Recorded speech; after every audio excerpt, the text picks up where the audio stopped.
সোমবারে ঈশার নামাজের পরে কেউ যদি এই দোয়াটি 100 বার পরে আল্লাহর কাছে কোনো কিছু চায়, আল্লাহ রাব্বুল আলামিন তাকে সাথে সাথে দিয়ে দিবেন। আল্লাহর কসম করে বলছি, আপনার সকল অভাব দূর হয়ে যাবে, আপনার সকল ঋণ দূর হয়ে যাবে, আপনি সকল মনের আশাগুলো কবুল হয়ে যাবে ইনশাআল্লাহ। কেউ যদি সোমবার বরকতপূর্ণ রাত, এই সোমবারে আমার রাসূলুল্লাহ দুনিয়াতে এসেছিলেন, সপ্তাহে রোজা রাখারও সওয়াব আছে এই দিনে।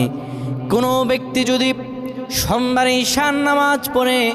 সুন্দরভাবে ওযু করে কিবলামুখী হয়ে বসে ইয়া যাল জালালি ওয়াল ইকরাম 100 বার পড়ে, 30 বার দুরূদ শরীফ পড়ে,